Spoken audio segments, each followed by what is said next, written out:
Hello, beautiful people. Camera's sleeping, I guess. Wake up, camera. There we go. We're good. Okay, it's been a couple of weeks. Today is Monday, November 17th.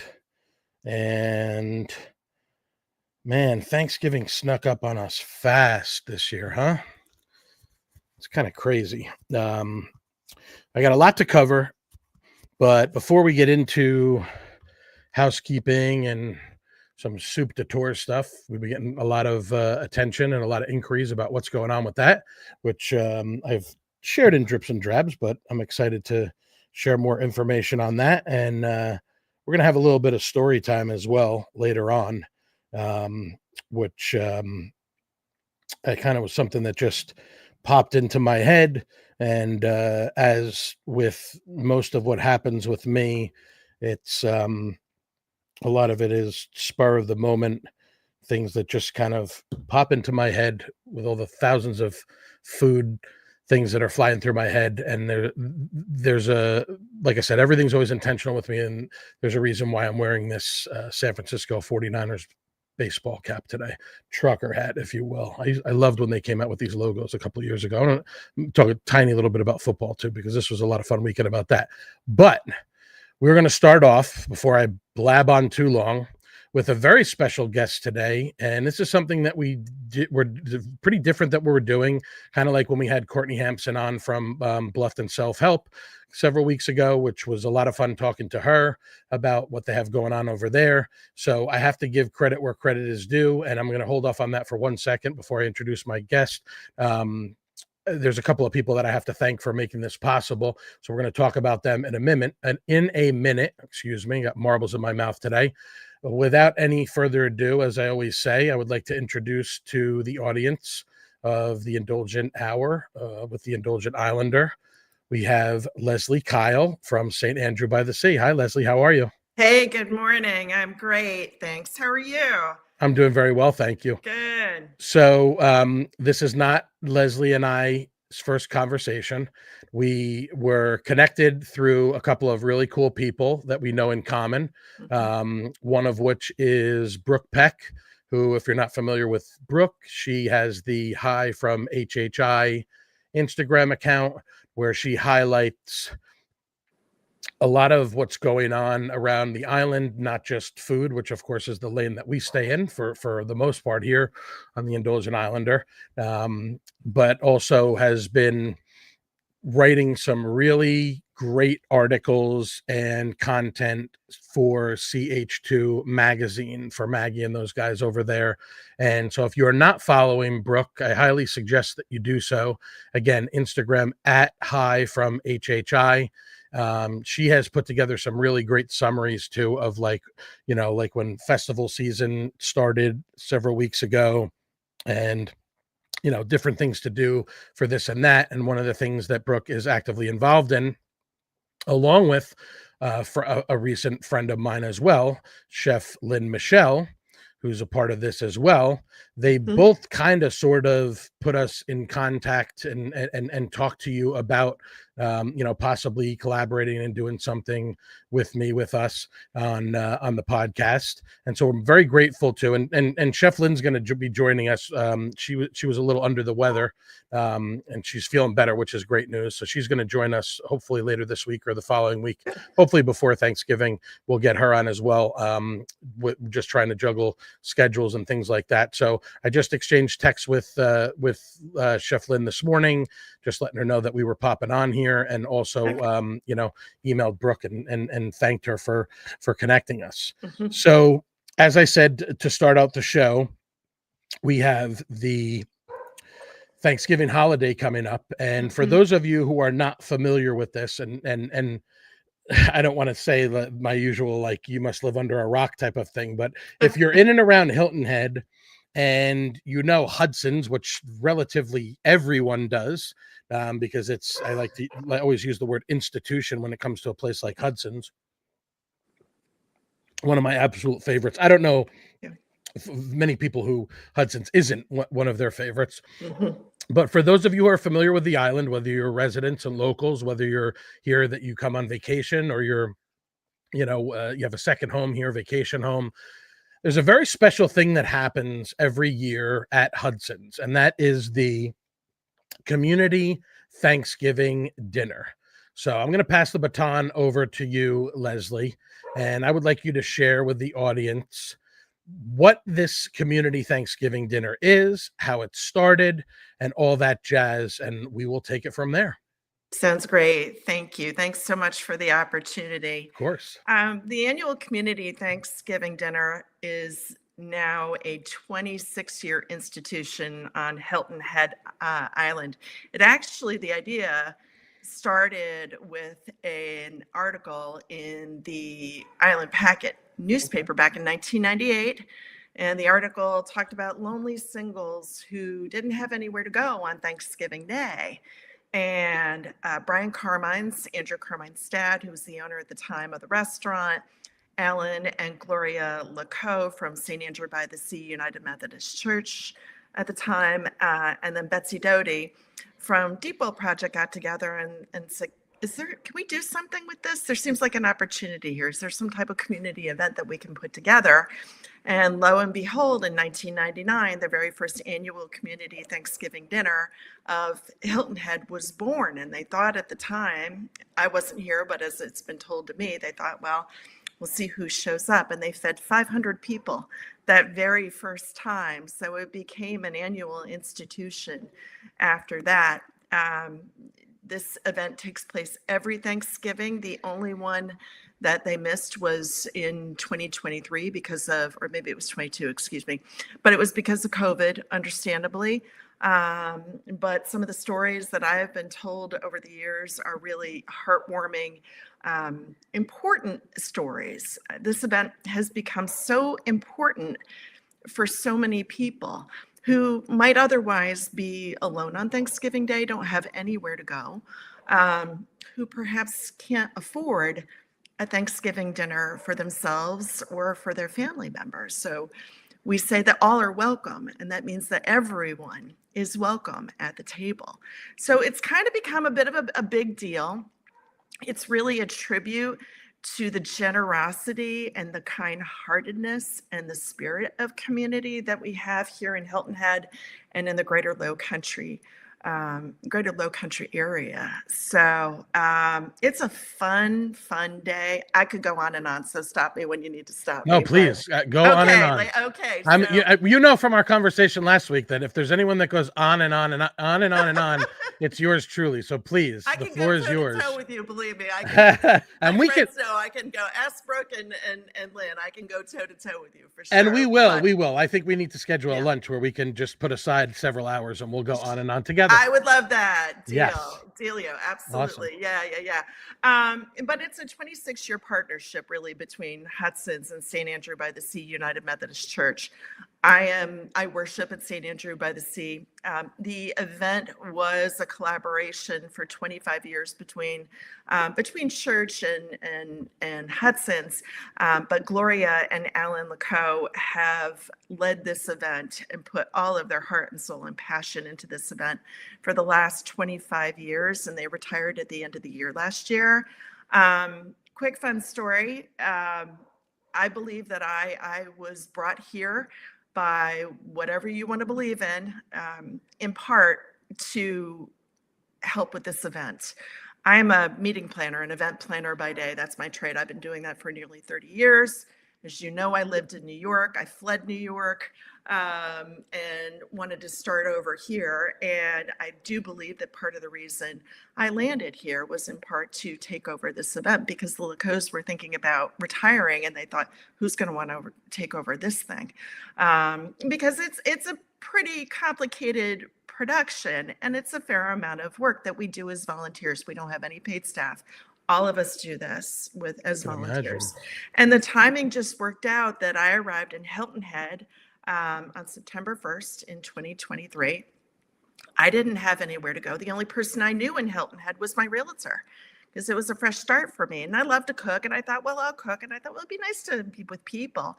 And then I found out about this event and I thought, that's kind of cool. I'm single, let me go and let's check this out. And then I found out that my church is a partner in this event for all these years. I thought, well, now I have to go. So, and I went just as an attendee to take in the experience. I loved it. I went back to church and said, how do I get on this team? These are lovely people doing all the right things in the right way at the right place and time. And that's when I jumped on the leadership team. So this is now my third year with the event. I took over as, I guess, chair. I'm not a big fan of titles, but I have a wonderful leadership team that I work with. We make all of our decisions together. We meet on a monthly basis. We actually have our final advance go meeting this Thursday at Hudson's, just to cross T's, dot I's, make sure that we're ready. We're very ready. And we look forward to welcoming 1,500, 1,600 people next week on Thanksgiving Day. So 1,500 to 1,600 people. yeah. That I always thought it was staggering when you said, you said that the first event was 500 like at the first 500 one. people. Yeah. So when you start out with 500, I mean, but seriously, triple that is just absolutely incredible. What I love about what you said is that you had this sort of, not epiphany, but just sort of this observation that, like, this type of thing is what I'm meant to do, Yeah. based on my background, based on what I'm passionate about. Um, we talked about this a little bit last week offline when we first connected. That's kind of how I've been, trying to pursue this endeavor. And because this is the restaurant business in general, and just food in general, is something that I'm really passionate about. And obviously it's not what I do for a living, as pretty much at this point everybody knows. I'm a mortgage loan originator by trade. And I've throughout my career of 24, I guess, plus years, I've pretty much been predominantly involved in like sales type of things, and always been kind of like a work to live type of person. And there's nothing that I live more for than food. And I don't want to say travel, because I don't have aspirations of being like a world traveler, but just seeing things and experiencing things. I saw something come across my Instagram feed today, was Tom Cruise accepting some sort of like lifetime award from the Academy, and he talked about what lured him into theater and film. And I don't have any aspirations of being any sort of celebrity or anything like that, but what spoke to me was that the film of it all is what has allowed him to experience so many different places and so many different cultures. And what I love about what I've been doing on this podcast specifically is, because yes, I love food, and I'm always going to promote and advocate for and try to spotlight restaurants and food trucks and all different kind of food and beverage businesses and personalities and things like that. But what I love about what I've been doing is the stories that I've been hearing of how people came to where they are. And I'm not going to just start rattling off a whole list, but just even from recent memory with the sisters that opened the brand new Sister Deli out in Beaufort, and their story about how that came about. And prior to that, the sushi dude Justin Patton, and hearing about his story, specifically in this area and beyond, about coming up through and working at restaurants and things like that. So the common thread that's woven through all of these stories is people that love something or some things, and have been fortunate enough to find an avenue or a vehicle, if you will, to try and do that and try and share their passion with the world sounds very grandish, but even if it's on more of a local level, which I kind of prefer because, this is what I know and this is what I'm familiar with and this is where I am and this is where the people that I value in my life are, and so that to me is what's most exciting and fulfilling, right, would be the right word, Right. about being able to find something that is your calling and that you are passionate about. um Thanksgiving is easily my favorite holiday. Oh, So let's have a little bit of fun here, because as you probably have established in the couple of, you know, days to week or two that you and I have connected, I like to kind of have a little bit of fun and be silly. So despite my mentioning the other day to my wife, I'm not going to say anything. Because a lot of times I say things that get me in trouble, even though I don't ever say anything that's not true or factually accurate.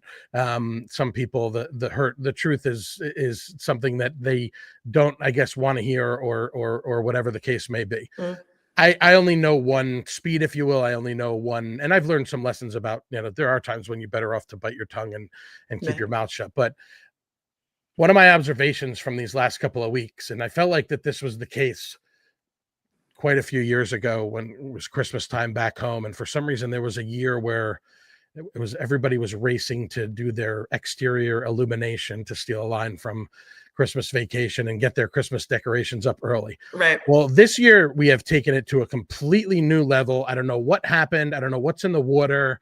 Not just down here in the low country, but a lot of people that I've seen through the lens of social media.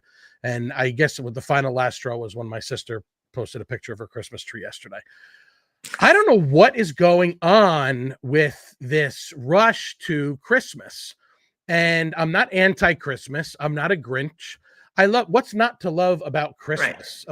I mean, yeah, of course, they were asking Dave Portnoy this morning on Wake Up Barstool about if he celebrates Christmas. He's Jewish, and does he celebrate Christmas? Yes, because when he was younger, his parents felt bad. He didn't want to have to feel left out. But they asked him if he's listening to Christmas music yet. Don't get me wrong. I loved Christmas. Eventually, in a few weeks, I'm sure I'll probably have Holly or whatever these other channels are that pop up on my Sirius, on my XM. It's number Jimmy Fallon's number, channel 15, by the way. It's already okay. That's good. I'm going to keep a note of that. Yeah. So I'll get there, Yeah. but it's Thanksgiving, people. Like, I absolutely love Thanksgiving. And the reason why I love Thanksgiving is because I probably, out of all of these different holidays, I mean, my family's all summer birthdays. So we barbecue out the, what, in the summertime. And I love all that type of stuff. But the Thanksgiving menu is, to me, is my most favorite thing. There's not much more that I enjoy than eating all day long. I'm not the biggest drinker, but I'll have a couple of drinks, of course, and spending time with my family, watching football, having laughs and things like that, whether it was, COVID times and maybe shortly thereafter when we moved down here to Bluffton and Hilton Head, having a little bit more of a nuclear Thanksgiving, or what I was used to back in the day, which was a giant, overwhelming family situation. Right. What you've created with this event is, like you said, there are people that don't have the benefit, or who aren't fortunate to be able to have family nearby that they can spend it with. And I don't know when this came about. I mean, it's something that I've done for a number of years, but I remember at some point this Friendsgiving thing became a thing. And I appreciate that too. I appreciate the fact that people like to set aside time. And that, I think that shows you the weight and the importance of this holiday to begin with, is that there are people that, I mean, probably one of my favorite times of my life was when I was celebrating like Thanksgiving like 3 or 4 times.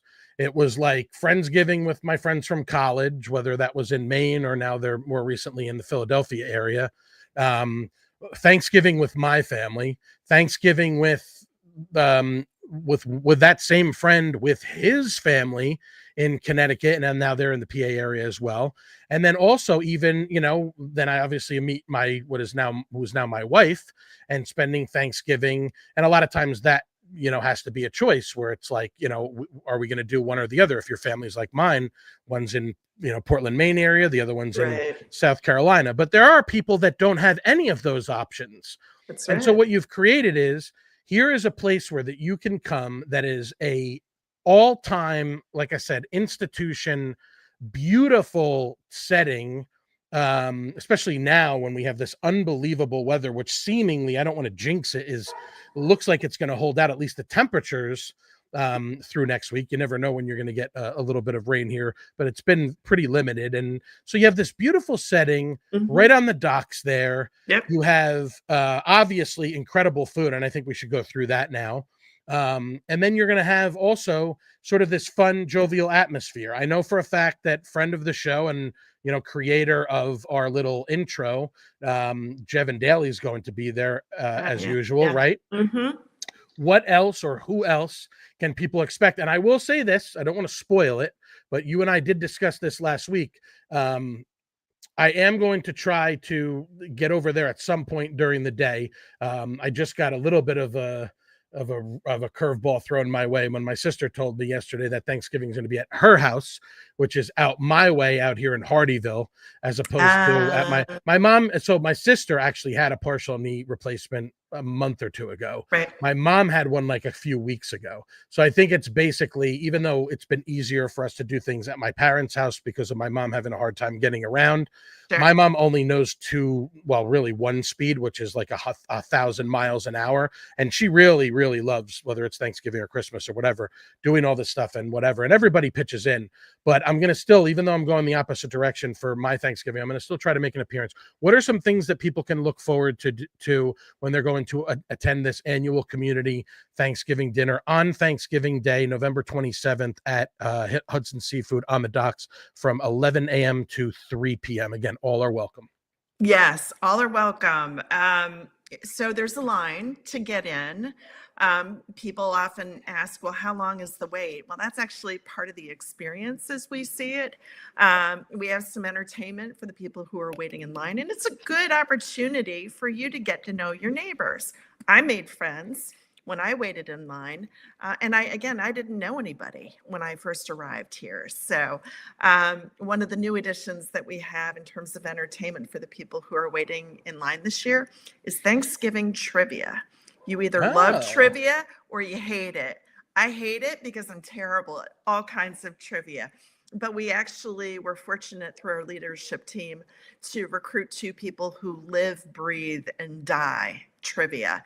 And we have a folder of Thanksgiving trivia questions. So not only do you enjoy some fellowship and some delicious food, you might learn a thing or two about Thanksgiving as well. And those folks are actually going to be working the line for most of the day, educating folks. We have greeters, some of whom are from my church, St. Andrew by the Sea United Methodist Church, who will be working the line, welcoming people, answering questions, facilitating conversations. It's just a really good, feel-good type of event where almost everybody is happy. It's really, that's one of the things that always really strikes me about this event is people who could be waiting online for 45 minutes to an hour.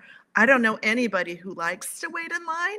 These are happy people because I think many of us know how fortunate and how blessed we are to live in this beautiful place, and everybody's just really super grateful and warm and fuzzy and happy.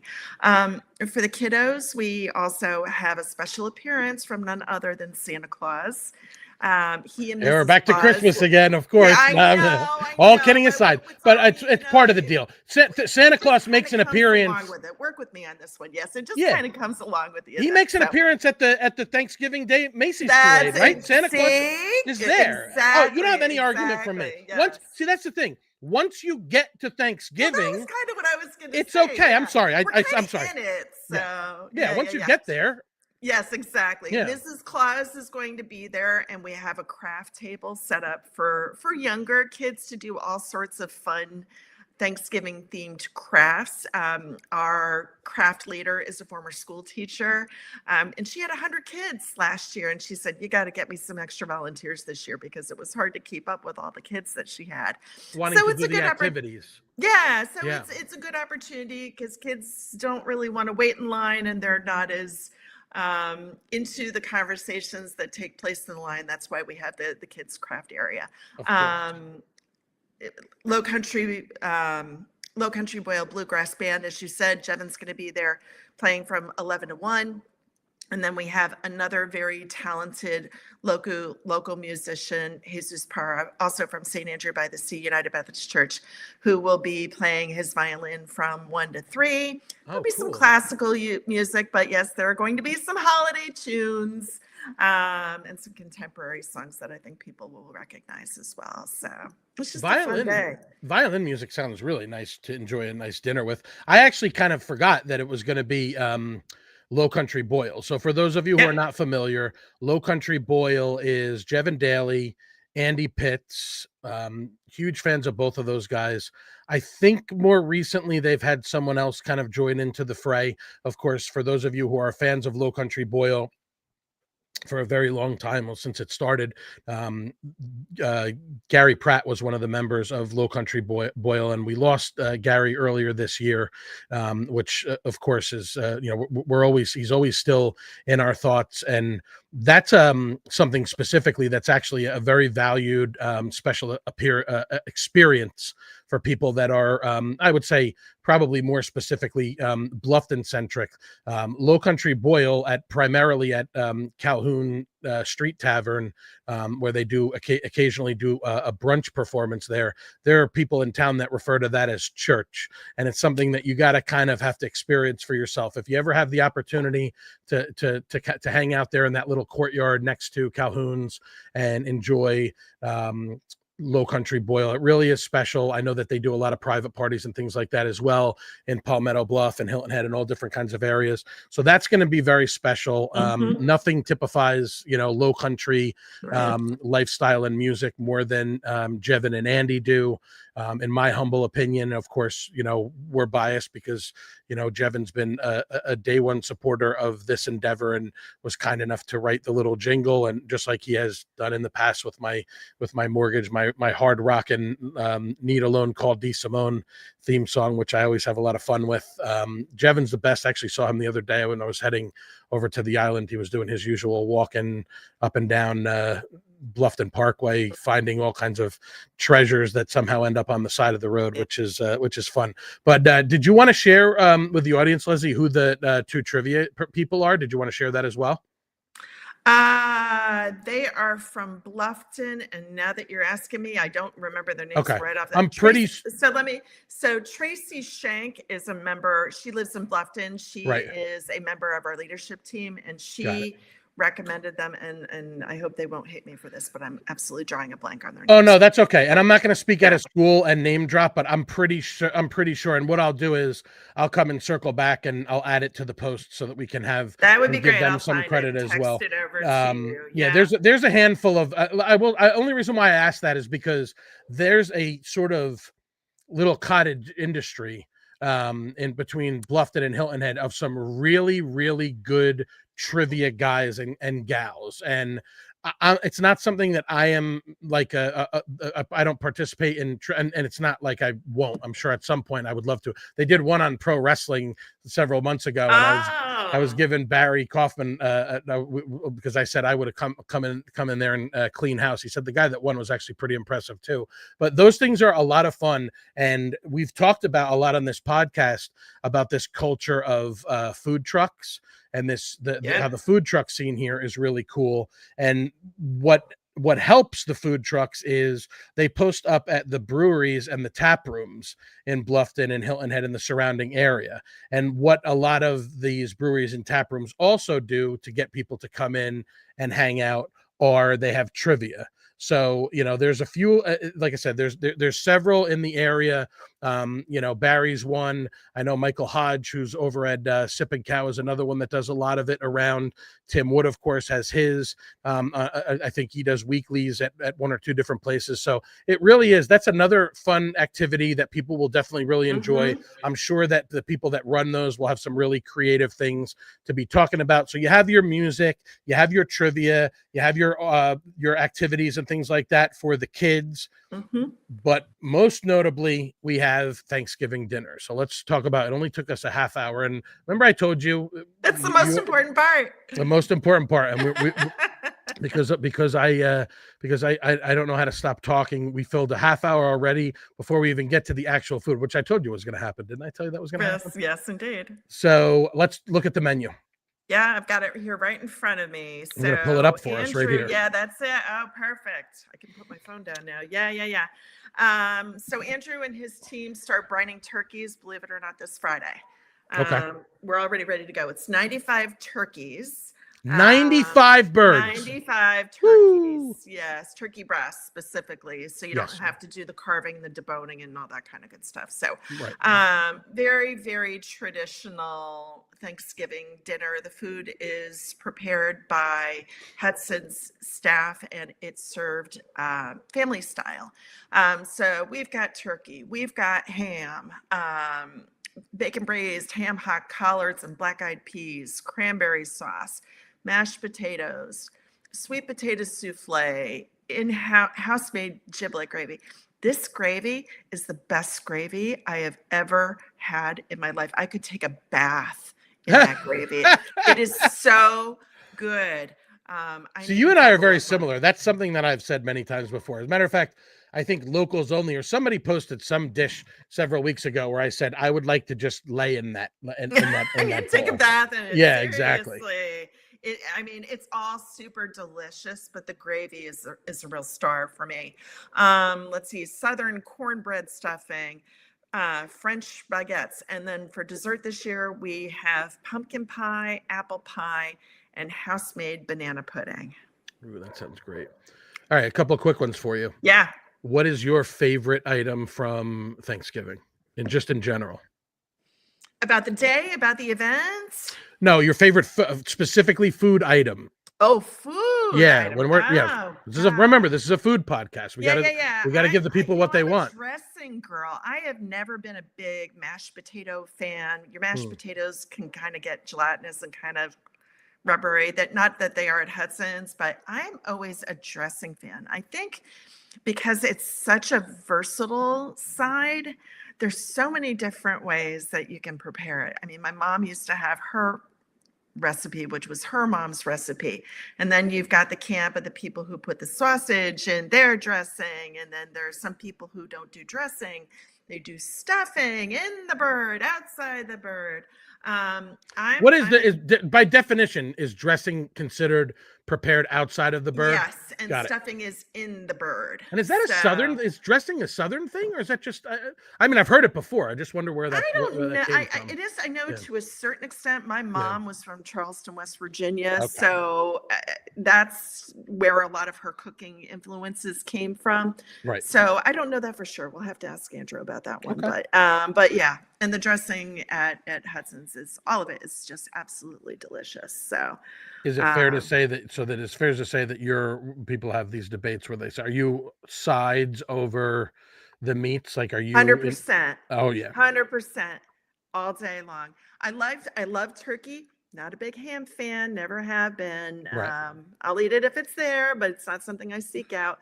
But all day, I'm dressing, mashed potatoes with extra gravy. Not a sweet potato kind of girl. But what other veg you either? No, don't love it. Don't love too much sweet. But the cranberry sauce is delicious. All of it. It's good. And one thing I want to stress too. Yes. We don't do to-go boxes. Okay. But you are encouraged to eat as much as you can or choose to. This is not a situation where you have one plate and you feel like you need to leave. You can have 2 plates, you can have 3 plates, you can have as many servings of dessert. On Thanksgiving Day, we don't judge, the calories don't count. We want you to come and enjoy your meal. So as well, it should be. Are there going to be seating inside and out? No, just inside. Okay, We just use the inside. dock actually for staging area for our volunteers, which I want Oh, to talk cool. about just real quickly, if I Sure. may, too, Nick. Absolutely. We opened volunteer registration the week after Labor Day, and we were full by the end of the month. So we have over 300 volunteers who serve in a variety of capacities, mostly on 2 shifts, from serving to being food runners. We have a host and hostess at every table who will offer the Thanksgiving blessing, which was actually written by St. Andrew by the Sea's senior pastor, Jonathan Tompkins. We have beverage runners. We have silverware rollers. I mean, for every function, yeah, those are some great picks from last year. Um, we, that's the family style food that we serve. It's delicious and plentiful. That's Um, great. we have parking lot attendants. So if you get to Hudson's and you don't want to do the schlep, to use the New York term, you don't want to schlep all the way back in, we have some very dedicated folks who are helping to play traffic cop and direct you to a spot. That's one of the crafts areas that we have for the kids from last year. You can hop a golf cart and ride up to the front. We have representatives from the 3 nonprofits that we serve that day: Bluffton Self-Help, Deepwell Project, and Second Helping. So there are donation jars with QR codes on every table, and we accept donations either via credit card or via check, or cash donations. And we encourage those who dine with us that day to please consider contributing what they're able to and what they might pay. For example, if they had gone out and enjoyed the meal at a restaurant instead of spending their day with us, because the meal is 100% free. That's another thing. And then from that, we take 100% of the money that we collect from the QR codes, and also on the day of the event and through our website, communitythanksgiving.com. And 100% of those proceeds are shared with Deepwell, Bluffton Self-Help, and Second Helpings. Last year, we raised $16,000 for those organizations. So That's incredible. it's a real feel-good day. It's a real feel-good opportunity. So, Absolutely. and we couldn't do it without our volunteers. We had a wait list, and there's so many people who wanted to volunteer. Unfortunately, we had to close the wait list, for an island of 36,000 residents, not including the tourists who come to spend the day with us. We just have more people who want to volunteer than we have places for. But what a blessing that is, right? To have more people who want to help than you can unfortunately accommodate. But it's a fun day. It's a really special day. I hope you're able to come join us. I'm going to And we'll be really doing try. Facebook Lives. Lorena Best is an important member also of our leadership team. She also goes to St. Andrew by the Sea. She'll be Raina's a doing our realtor too, right? yeah. Yeah. So she will be doing Facebook Lives throughout the day. She'll be posting pictures. She's going to be doing some interviews throughout the day. So if you're not able to join us in person this year, you'll be able to keep up with us on our Instagram and Facebook pages as well. Very cool. This is an incredible event. What I was going to say, and you stole the thought right out of my head. I'm sorry. Was no, not at all. This is great. You've been a tremendous amount of information. I love all of this. I love that you mentioned the part about the. I'm sorry. Just bear with me 1 second. I just lost my train of thought. I have too many things that I still want to ask you. Having more there, I found it. Sometimes it takes me a moment. Having more volunteers, this is an interesting thing. Like, my wife is the program manager for South Carolina Oyster Reef Enhancement. Good. They do a lot of volunteer events throughout the year, and volunteer is hit or miss. Sometimes depending on the weather, sometimes depending on various different things. But just in general, think about what that says about this community in Hilton Head and Bluffton, that you are literally like turning people away to volunteer their time on Thanksgiving Day of all days of the year. That's probably like it's probably right up there with Christmas. I mean, Hanukkah's obviously it's a week-long type of thing, but it's probably the beginning and the end are probably the most notable, I would say. But Thanksgiving specifically is like, that's like almost universally known as the one weekend basically of the year where like people are going to be like unavailable to do anything else other Yeah. than spend time with their family, friends, colleagues, etc. And you have so many people that are willing to donate their time during those. And we know, as we know, we started at the top, excuse me, where you talked about how much time and energy and effort it takes to put into this. The fact that it's just from 11 to 3, everybody knows there's a lot more going on before 11, and there's certainly a lot of stuff that's going on after 3. And I'm sure that, like, not every single one of these volunteers is going to be able to be there from the very beginning to the very end, but because you have so many people volunteering, it's legitimately like closed to, and here, and we're a week and a half almost away from this, and volunteer is closed, and you have I'm blown away by that there's so many people that you literally have to turn people away from volunteering for this event. We have people who vacation with us just to come volunteer. Just to do this? Just to do this every year. I can't say I'm surprised. Who come every year. We've got people coming from Kentucky, from Tennessee, from North Carolina, who make this a part of their vacation, either just to attend and spend Thanksgiving with us, or, and some of them actually volunteer with us as well. It's really pretty incredible. Really is. It's just like people that come here at certain times of the year for Concours Elegance or Seafood Festival or any of that. I mean, we're in big time in the throes of all the different events and things like that. As we head into holiday season, which is definitely a special time, and definitely most notably going to be kicked off by this community Thanksgiving dinner again next Thursday at Hudson Seafood on the docks, starting at 11 a.m.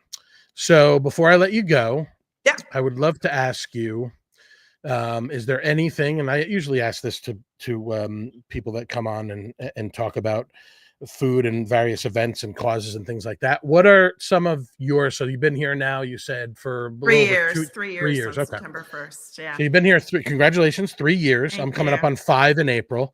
What are some of your, and again, we're from the tri-state area, right? New Jersey, New York, which is an amazing hotbed for food. And I always say, if people don't know how good the food is down here, then they either don't know what they're talking about or they're not going to the right places.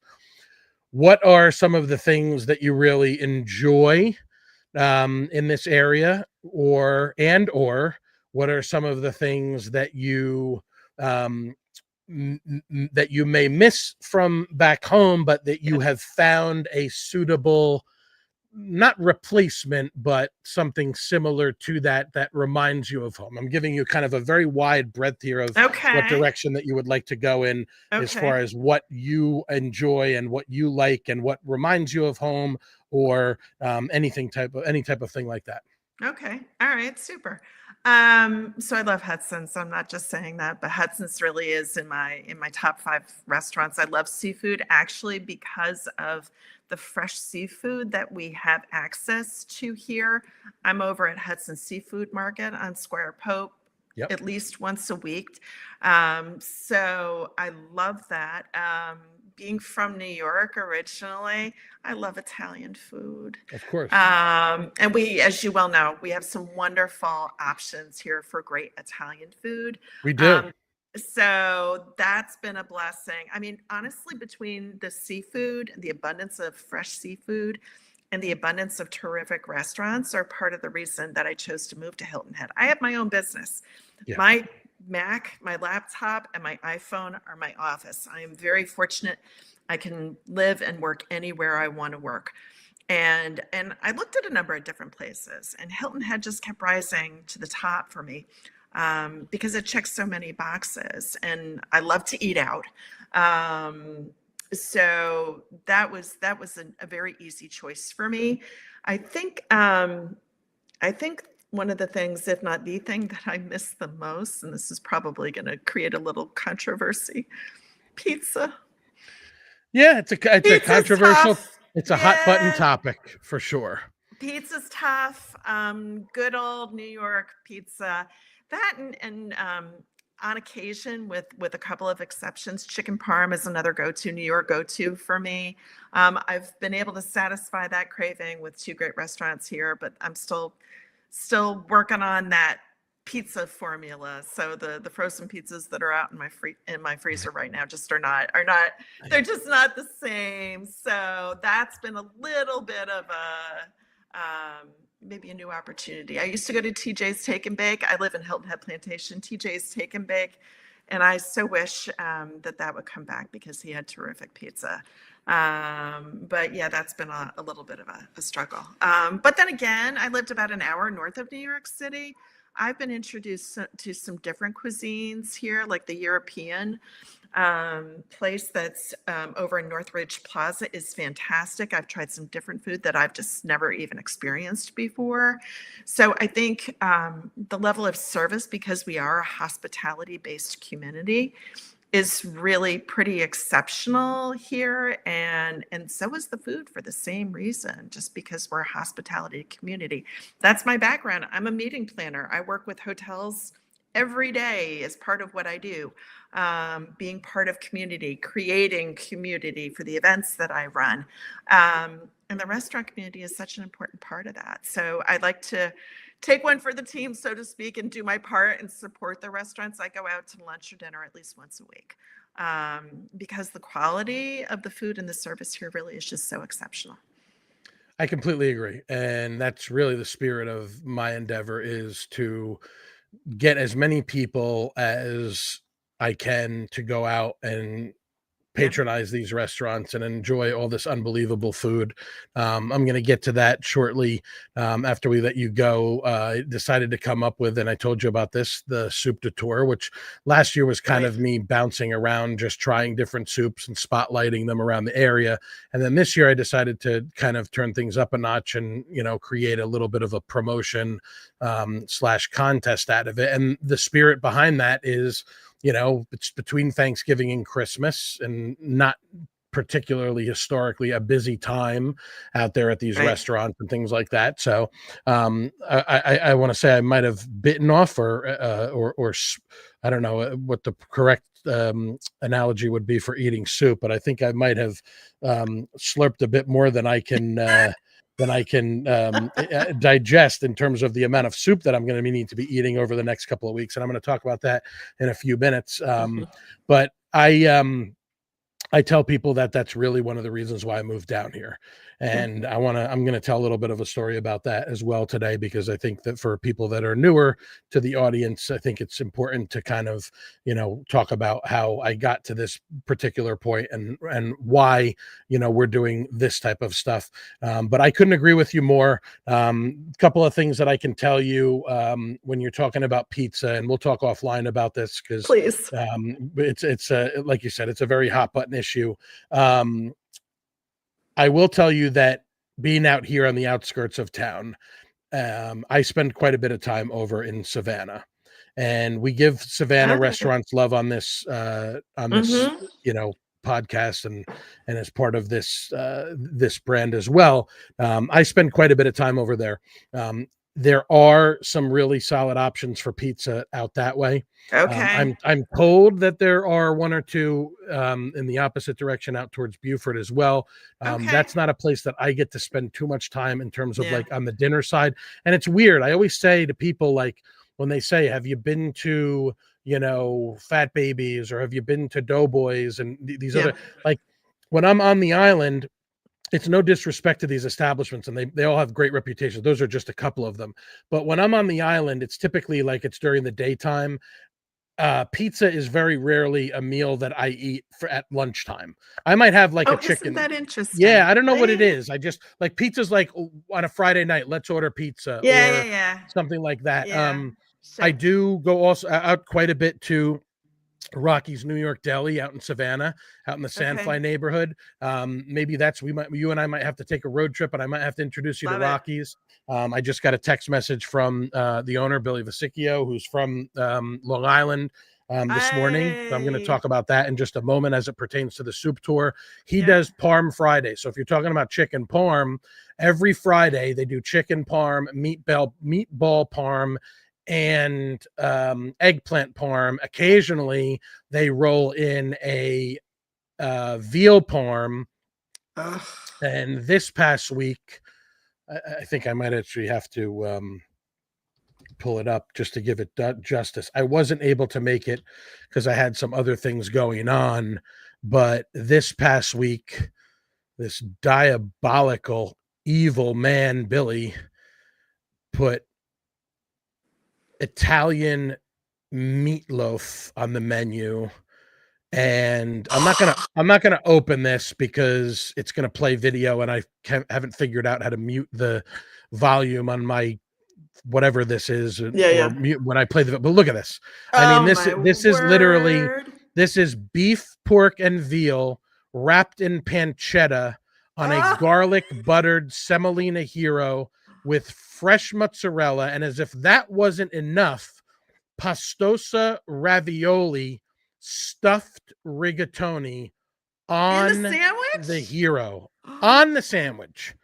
So I missed out on this, and I'm probably going to regret it. I'm sure Bill will probably bring it back at some point. Wow. But yeah, they had this Friday and Saturday, and now I'm even having more FOMO that I missed out on this. This past week. Incredible. So yeah, so Billy, he's done a great job of kind of replicating what you would find in a New York deli over in Savannah.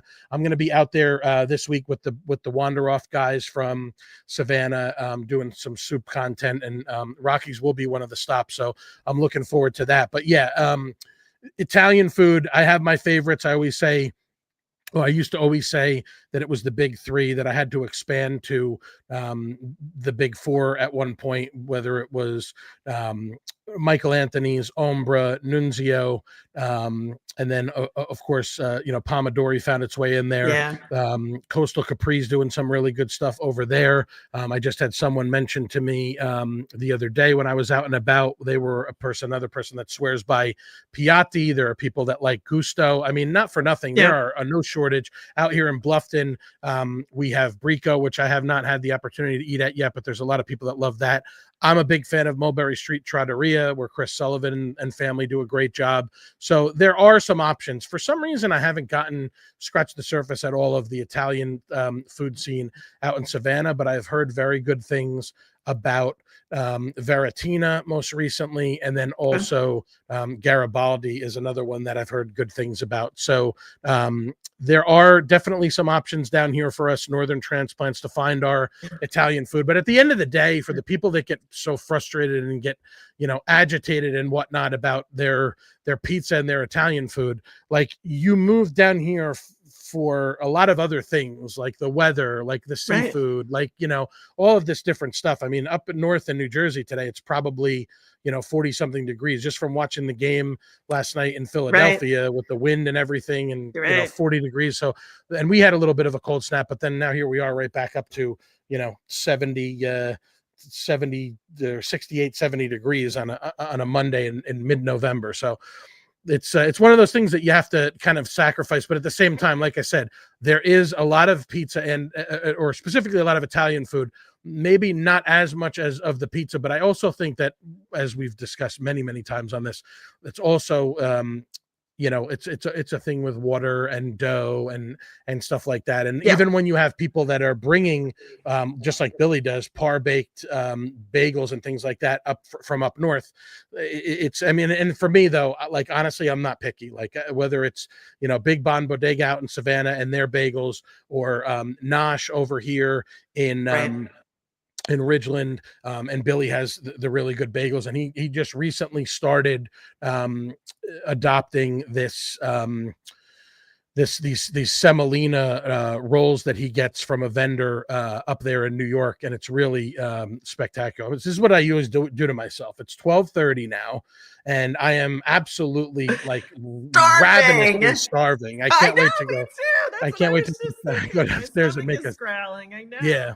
For sure. Well, listen, we're coming up on an hour. As I told you, you couldn't believe me when I told you, but I told you that was probably going to take us there, and we shouldn't be surprised given the conversation that we had at length last week about all Right. of our New York, New Jersey sports fandom, and I look forward to continuing to have great food conversations with you. I look forward to continuing to trade New York, New Jersey stories, whether it's sports or otherwise. And most importantly, I'm looking forward to this next Thursday, Thanksgiving Day, the annual community Thanksgiving dinner. I got the Facebook page up here. For those of you who are on Facebook, you can find this at facebook.com/Thanksgiving dinner HHI, or you can literally just type in community Thanksgiving dinner. The page will come up. You can't miss it. It's actually a little bit similarity there to the Indulgent Islander with your fork and your spoon, which is kind of cool, since 1999. Again, a 26-year-long partnership between St. Andrew by the Sea, United Methodist Church, which is where, Lesley? It's located on the south end of Hilton Head at 20 Pope Avenue. 20 Pope Avenue, right near on the Sea south Pines, end of town. Right off the Sea Pines Circle. I know exactly where you're talking about with that. I just saw that, actually. I passed by there the other day. If there's any questions, 843-505-1370. There's also an email address, info@communitythanksgiving.com. And the reason why I was fiddling around with my phone earlier when you started telling us the history in the background is because I wanted to make sure I was prepared to share, and of course it flashed off my screen, but they also have done a very good job making things simple for us in terms of the Instagram page, which is also Community Thanksgiving, all one word. Again, the Hilton Head Community Thanksgiving dinner, Thursday the 27th from 11 a.m. to 3 p.m. at Hudson Seafood on the docks. We saw a lot of this really nice looking Thanksgiving food. Again, we got some spotlighting here from the Hilton Head Island Bluffton Chamber of Commerce. And, all of the information that you need can be found on these social media pages, as well as the website, which of course is communitythanksgiving.com. I wanted to bring this back up right after I just took it off. There's the graphic. This was 3 weeks, but now we are less than 2 weeks away from the big day. Again, live music from Low Country Boyle. And what was the violin player's name again? Jesus Para. Jesus Para. Free meal, all you can eat. We're not doing takeout, but all you can eat. Go for as many seconds, thirds, fourths, fifths, sixths as you want. That's what Thanksgiving is all about. And again, activities for the kids. So this was a lot of fun. Again, Lesley, thank you so much for joining us. I really appreciate it. So good to be with you. Thank you for the opportunity. Of course, my pleasure. Again, thanks to Brooke Peck again. Hi from HHI and Chef Lynn Michelle, where you can find on Facebook and Instagram as well, who does private chefs and catering services. Thank you to them for hooking us up. Thank you to Andrew Carmines and the family over at Hudson's for all their hard work and helping put this together. And if you have no plans for Thanksgiving, or if you know of anyone in your life that does not have plans for Thanksgiving and does not have a Thanksgiving meal that's going to be waiting for them next Thursday, then you should come out to Hudson Seafood on the docks.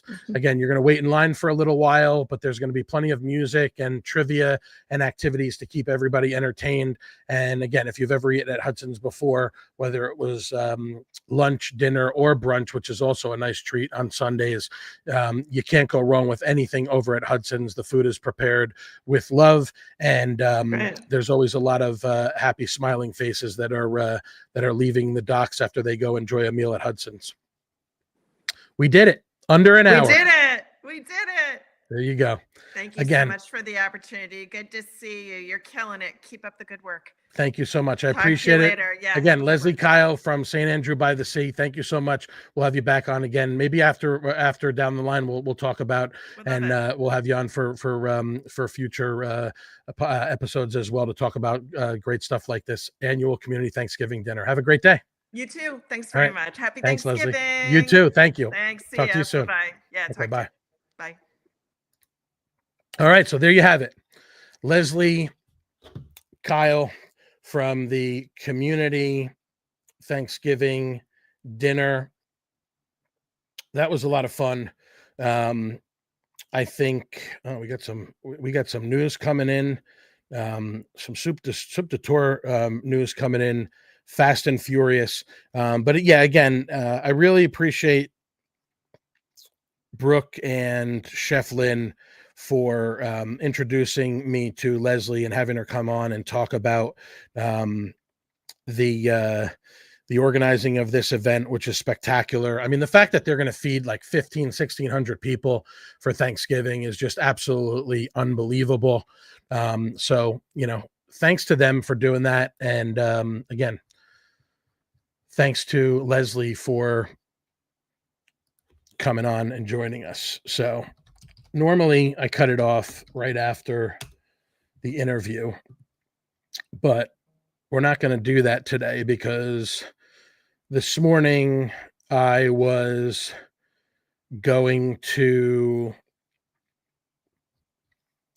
about what I was going to talk about in terms of what's going on with the soup de tour. And I thought it would be kind of cool for those who are newer to the audience, and shout out fans of the page like my friend Dave Weissman, who said the other day in the Bluffton and Hilton Head restaurant scene group that he created with his wife Candace, he said, we're all wondering what this is about. And I have mentioned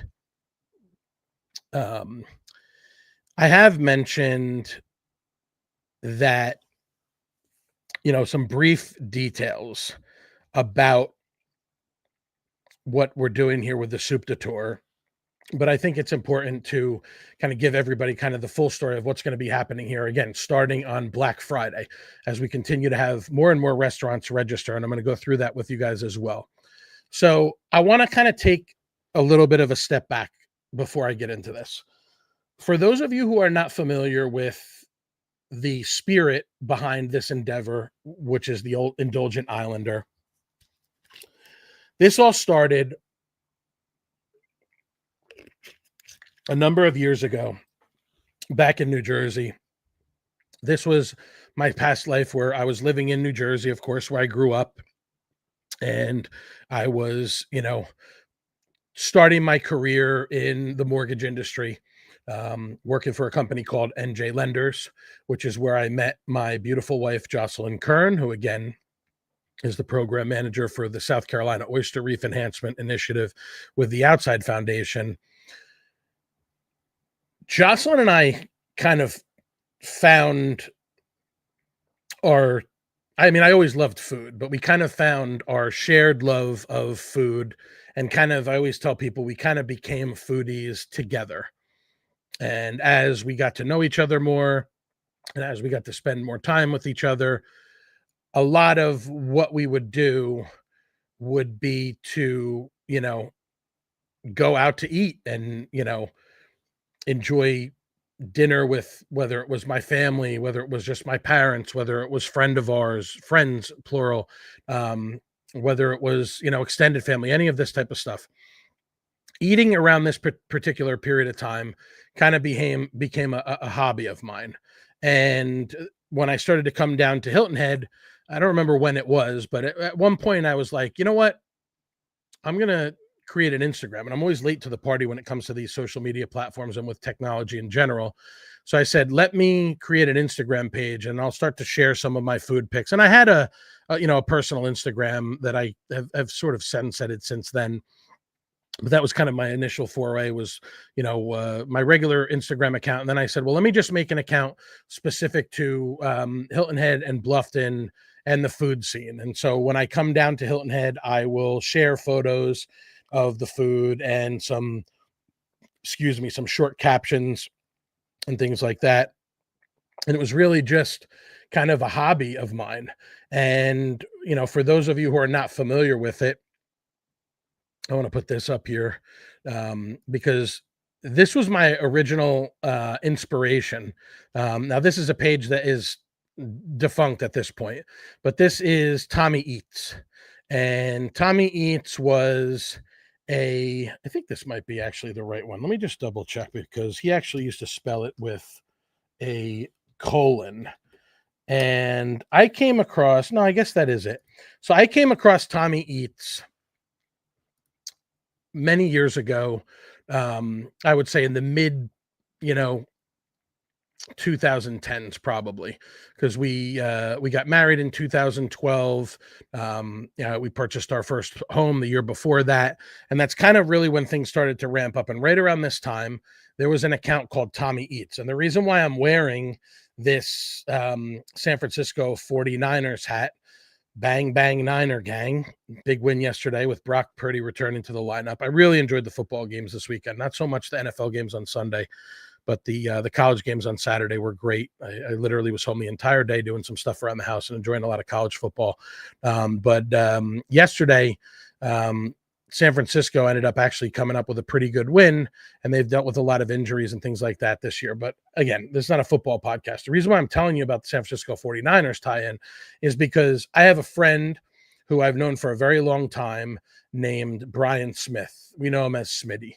And I was introduced to Smitty. He's from Verona, New Jersey, from one of my best friends from college, who is Jack Alati, who lives out in the West Coast now. He lives in the Palm Desert and has been working in entertainment for a very long time with the networks, the major networks.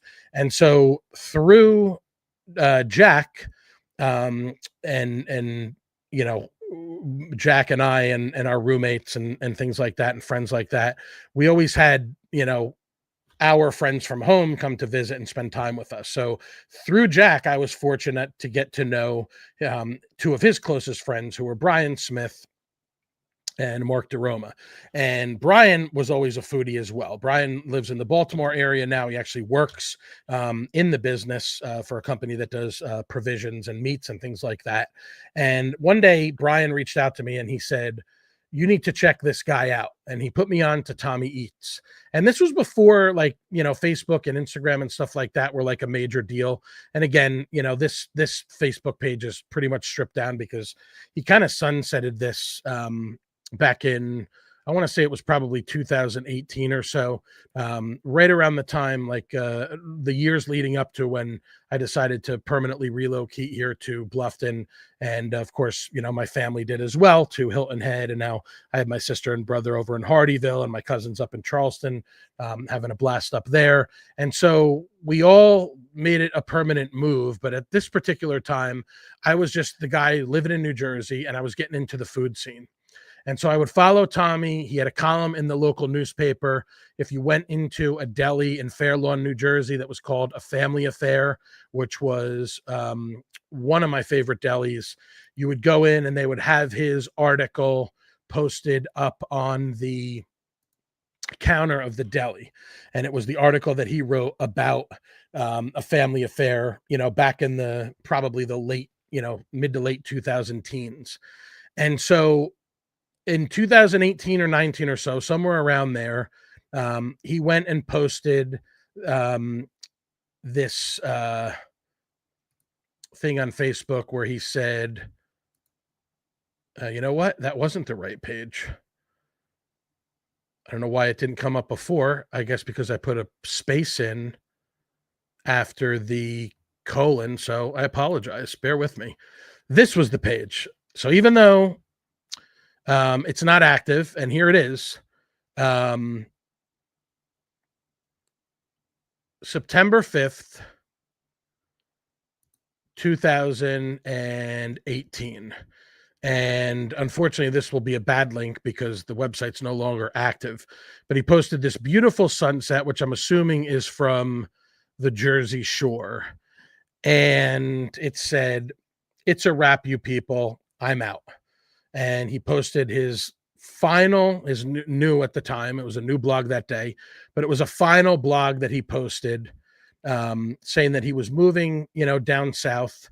And, you know, later that same day, it said, "Geez, I hope when I actually die, you people say such nice things. Thanks for the kind words. It's been a pleasure reading them." And there's my thing. It literally says, "Get the F out of here." And I wasn't telling Tommy to leave. I think that's when I discovered that he was in fact leaving, and I was crestfallen. I was so bummed out because I had gotten into his content, and he was, one of my favorite, food follows. And you can see all these people that came out to express, you know, including, I know a friend that would go back and forth with him, this guy Duong, who said, "How's life treating you, sloth?" And they would go back and forth. Tommy says, "I'm fatter and more ornery than ever." This guy Tommy is he's really a funny guy. And so I I posted this back in February. I shared that post from 2018, and I said, "If you don't know, now you know. Without Tommy Eats, there's no Indulgent Islander. Thanks, OG." So I say all that to say that the original inspiration with this endeavor, which later became the Indulgent Islander, the original inspiration for this endeavor really was Tommy Eats. And I'm actually going to message him just to bust his balls, because I'm sure he'll appreciate it um, very much. Because I said at the time, like I said, if you, without Tommy Eats, there's no Indulgent Islander. And I wanted to share that with the audience, with all of you, because last week I made a post and I announced that I reached 2,000 followers on my Instagram and my Facebook pages. And listen, 2,000 is not a lot in the grand scheme of things, right? There's content creators that have a much larger following than I do. I will say that the 2,000 on Facebook was in barely over a year's time. I think I started the Facebook page early last June.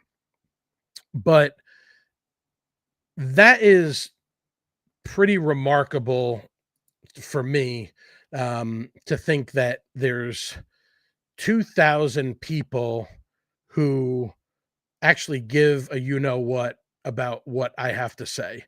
And who knows, maybe some of those 2,000 people don't really care what this Face for Radio has to say about food, but it just goes to show you how many people that are either living in this area or people that are outside of this area who know about Hilton Head and who've been coming down here like I have on vacation for very many years. It's remarkable to, if you step back and you take a moment, if you think about, to appreciate how many people are really, passionate about not just this area, but all the wonderful food and all the great restaurants that we have. And of course, food trucks, like we talked about the food truck craze. This is really a big food truck destination. And even more recently, with the increase, it seems, at least from my perspective, maybe it's just because the people that have come into my life or that I've crossed paths with, the private chef, the catering thing has exploded too. And that's not just with, residents and locals, but with, again, people that come down here on vacation, they want to do something a little bit different. Maybe they like to go out to dinner, but they also want to, have some things at their home. And there's a lot of great options for that as well. So that was a mouthful of, the background and the history. And again, it started with photos and captions. And from there, it went on to, well, there's some really cool video and stuff that's out there. And I started to watch things like Maggie and Jevin doing low country stuff. And I started to watch, and listen to artists and musicians from the area, people like Campfire Tyler, people like, Nick Poulin and Kyle Wareham. Speaking of which, Pretty Darn is going to be doing another show coming up. For those of you who missed the last one, I don't have it in front of me, but I can certainly look it up real quick.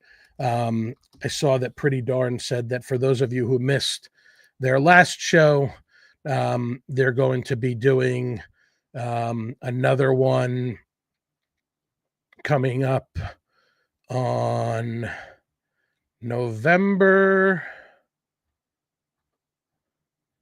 It's okay, I'm almost there.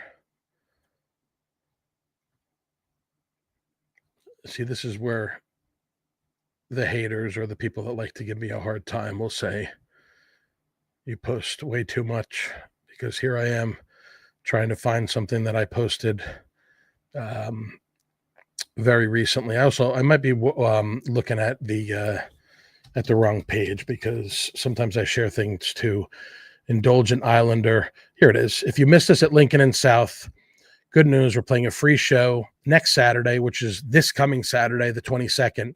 This is going to be for the Lantern Parade. So it's going to be at Marriott Grand Ocean from 3 to 6 p.m. The Lantern Parade is another big thing that's coming up that a lot of people really love. I'm not the biggest when it comes to crowds of people, but if you are into the holiday spirit, which so many of you are, as is evidenced by your way too early exhibits of Christmas decorations, which I commented about yesterday. After the last straw was, like I said to Lesley, was my sister posting her Christmas tree when we're going over there for Thanksgiving next week. Again, from Thanksgiving on, it's totally fine with me. But you guys that had your Christmas tree up like before November even started, I think it's time to maybe get some professional help. That's just my opinion. But, and again, if you guys are taking this too seriously and you're going to get upset about it, then obviously you don't know what I'm all about.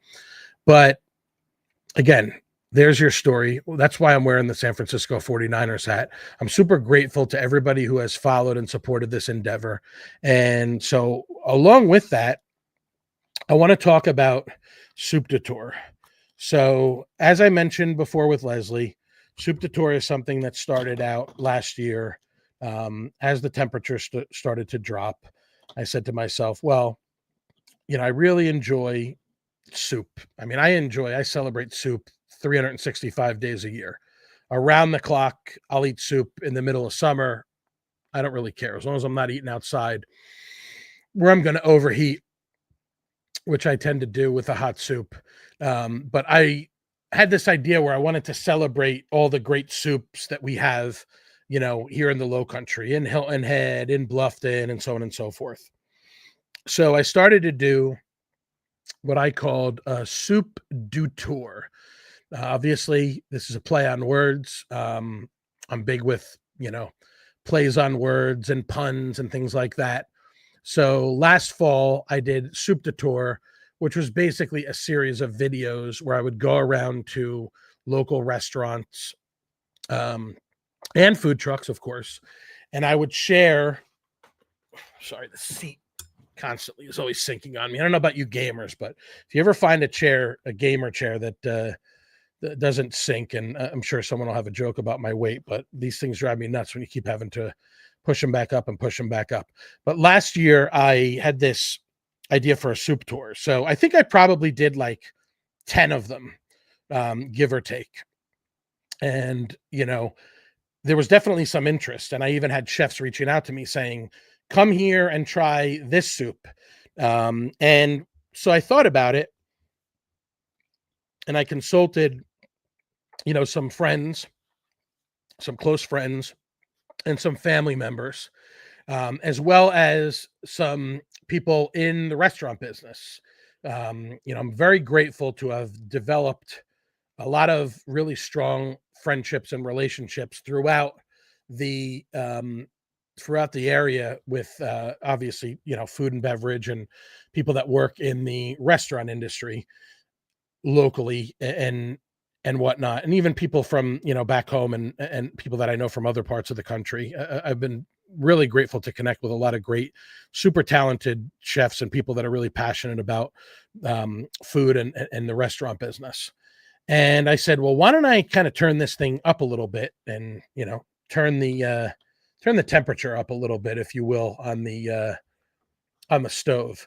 And so we're going to do something a little bit different this year for the Soup de Tour, where we're going to be asking for some crowd participation, if you will. Okay. So let me bring it up here. Here we have the Indulgent Islander Facebook page.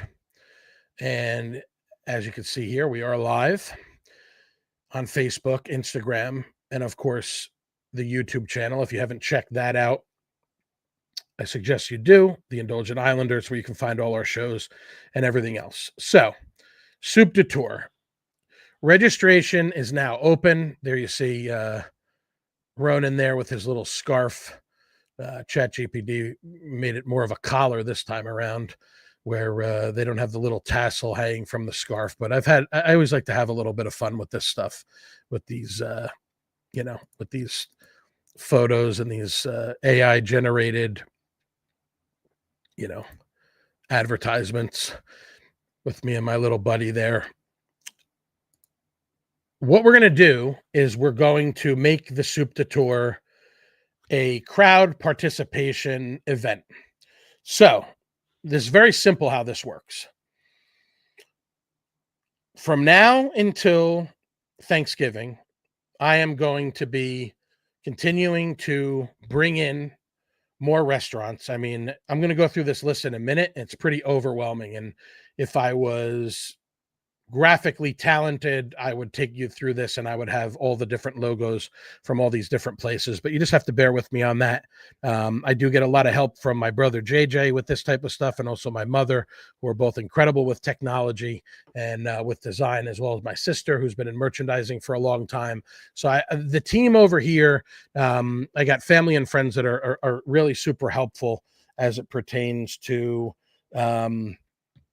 what we have going on here. And I have compiled one hell of a list of restaurants that are participating. So starting Friday, November 28th, which of course is Black Friday, we are going to have the Soup de Tour, which is going to run from Black Friday until the Sunday before Christmas, which is December 21st. Okay.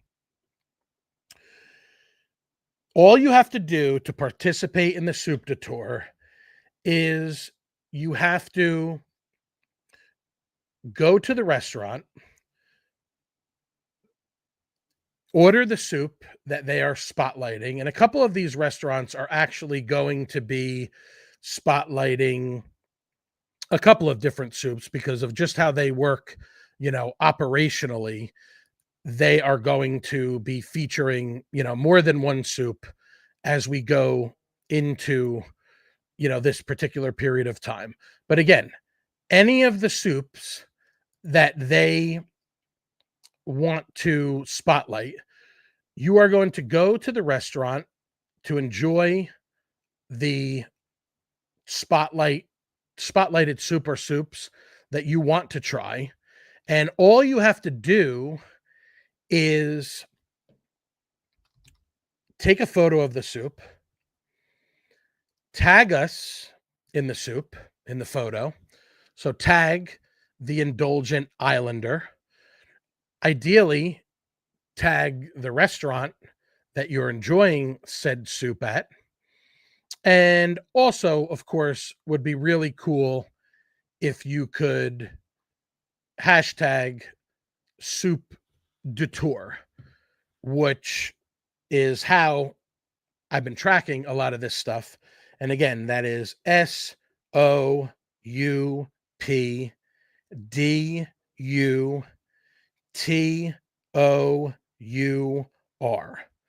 So you enjoy the soup at the restaurant, you take a photo of it, you post that photo on either Facebook or Instagram. We don't do TikTok here at the Indulgent Islander, but again, maybe one of these days I will get out of my, get out of my mode of being a little bit slow and resistant to technology. And maybe eventually we'll get a TikTok. But for right now, I am sticking with the Facebook and Instagram of it all. And so basically, if you want to participate, it's very simple.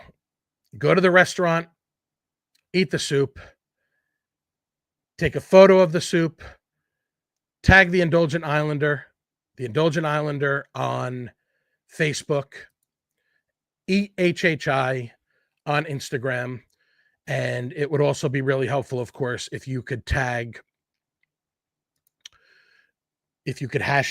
soup du tour, that would be helpful as well. And I don't think it's really a mystery or it's rocket science what the spirit is. The spirit of this promotion is we want to get people out to try these soups and to enjoy all of these different things. Now, some of them are going to be soups that are going to be on the menu of the restaurant, and some of them are going to be soups that the restaurants are creating, just for this particular promotion and activity. So before I let you guys go, and I know we're running a little bit long today, but what are you going to do? It's Monday. We're getting into the week. We're doing a lot of different things at once. And like I said, messages are still coming in. So I'm going to go through this and hopefully we will have some questions. Hopefully we'll have some messages. As always, you can email us at Indulgent Islander without the at the front, indulgentislander@gmail.com. You can message us at our Facebook page, The Indulgent Islander, or you can direct message us as well on Instagram, again, at EATHHI. And I think I'm actually going to do one other thing before we go through this list. Maybe just pop on and say, announcing soup du tour participants now. So just share that on my personal Facebook page. So who knows? Maybe we'll even get a couple of people that might jump in and drop us a comment, or who knows, maybe we'll even have someone or some other people that want to jump even on the broadcast. That's what I love about doing this stuff live. I gotta be again thankful to Justin Jarrett of Loco Media and Loco Sports for hooking me up with this StreamYard platform. This has really been perfect for these remote shows that we're doing. And also, by the way, we're going to talk about these guys in a minute, but there's going to be more content coming at your way. Not only are you going to have the first, was really the first visit, although I did share another one on Friday, very briefly, which I'll get to in a second. There's going to be a first feature for the very first restaurant that signed up, which was Skillets on Hilton Head Island. Amy Baima, the owner of Skillets, met with her last Tuesday when we were kicking around the island, myself and RJ Torres with Visually Chopped Productions, who's helping me out with some of this content for the Soup de Tour. Skillets Cafe and Grill jumped in right away. Wake up, camera. I know you want to cut some Z's, but we're not done here yet. So Amy was the first one to jump in. So we're going to give her love, and we're going to share that feature this afternoon, as well as we have the feature from Gruby's New York Deli. And I want to thank Scott Gruber because he's been tremendous as well, providing some advice and support. For those of you who love soup, I mean, Gruby's, for the good old school matzo ball or the chicken noodle soup, they're as good as it gets. But we did a feature on their breakfasts where I spoke with Stephen and Barry Gruber, who are the owners of Gruby's New York Deli, both on Hilton Head Island and in Atlanta. And then I also even did a brief interview with Scott talking about their line of caviar, which is a really interesting thing for people to be able to purchase from Gruby's, not to dine in, but to purchase from Gruby's for use at their holiday parties. It's called Marky's Caviar, which is now available at Gruby's. So we also did a quick video on there where we talked about some caviar, and we had our little blini and we sampled some of the caviar. But again, keep your eyes out for those which are coming up this afternoon. So here we go. Who is going to be participating in the Soup du Tour 2025? This is going to be in no specific order. This is just going to be, from how things were gathered. And again, I got handwritten notes here. This is going to all be obviously organized very seamlessly so that we can track everything, and we're going to take advantage of our technology. That's why I rely on my amazing support staff for their insight and skills as it pertains to that stuff. So here we go. Sea Shack on Hilton Head Island.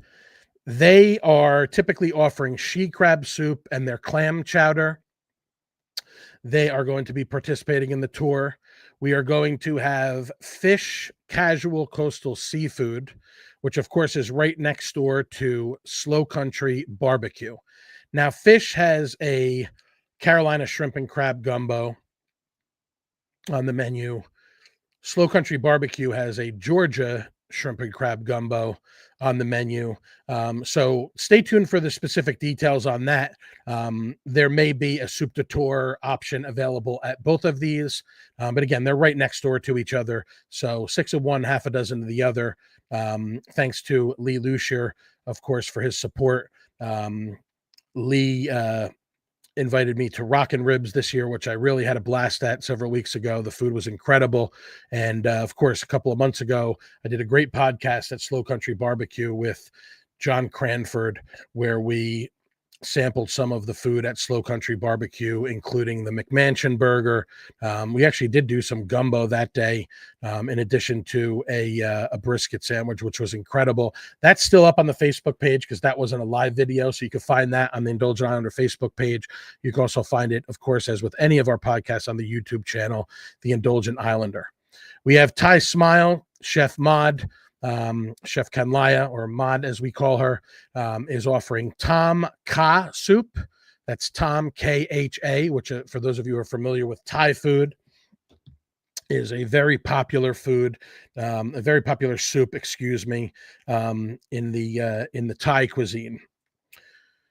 We have, of course, we mentioned Skillets with their New England clam chowder, which I enjoyed last week when we visited with Amy at Skillets. There is the New England clam chowder. We'll zoom in on that. Look how good that looks. This was really, because of course it was pretty chilly last week, and this really hit the spot. The presentation was incredible, of course, in the skillet. And I'm not going to talk too much about this because, again, we're going to share the video that we did with later, which RJ did an incredible job on. I'm going to remove that from there. Fortunately, we didn't have any photos that we're keeping from public eye, that we're saving for future broadcasts. But we also had RJ got to enjoy a treat as well, which was the beef vegetable soup that they prepared with some prime rib that they had served. And so RJ, he really enjoyed this one as well. So stay tuned for more details on the New England clam chowder from Skillets. We had on Friday a soup that I have had many times before, which was the French onion soup at Chez George. And there's going to be a couple French onions in this tour, soup de tour, because let's be real, there are several really good French onion soups in the area in Hilton Head and Bluffton. Chez George is, again, Skillets was the first one. The first video that I shared was Chez George, very informal video that I did sitting out in front of the restaurant after I met with George on a couple of things last week. Chez George uses oxtail As I mentioned in the video, they use braised oxtail in their French onion soup.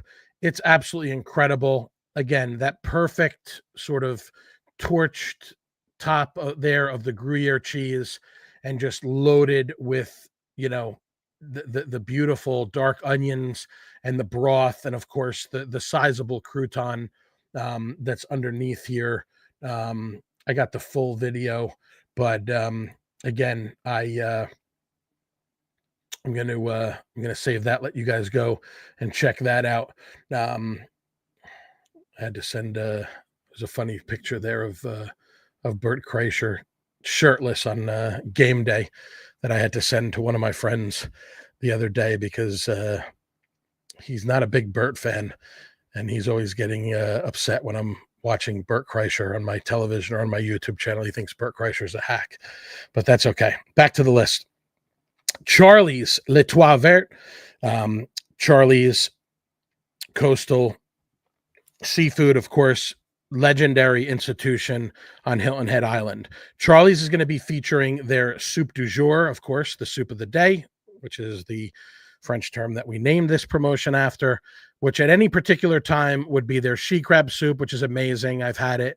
Their seafood gumbo, which is also as equally amazing. I've had that as well.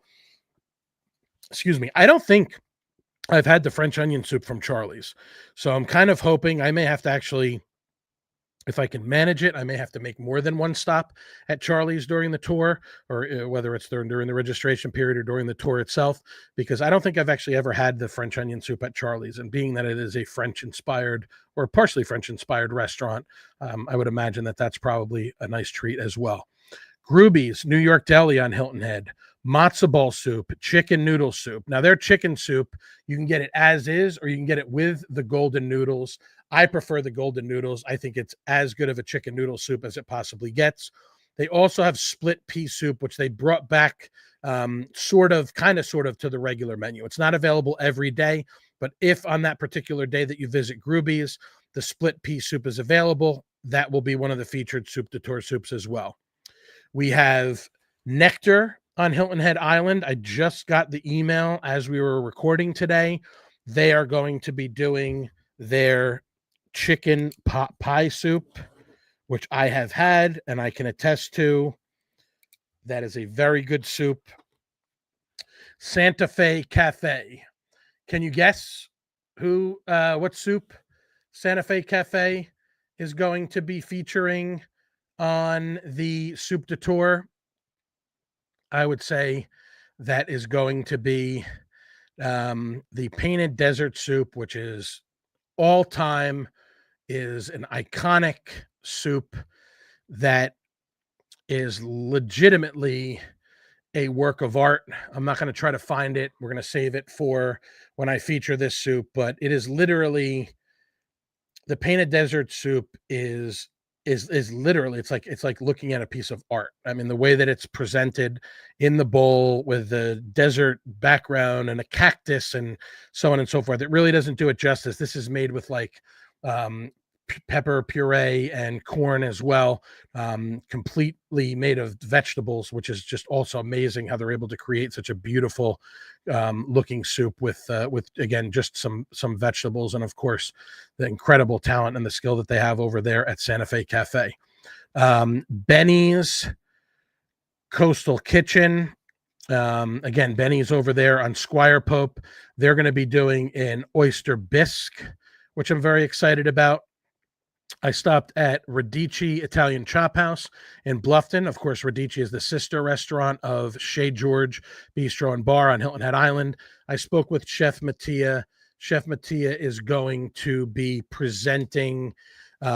He's thinking something along the lines of a black bean, but I think that Radici may also be one of the locations that's going to be featuring multiple soups, if I'm remembering correctly, that's what he said to me. But either way, you can count on, and I'll let everybody know, of course, when it becomes official, you can count on Chef Mattia and Chef John Doe, who surprised me with the most amazing lobster pasta on Friday. Thank you again for that, Familia Radici.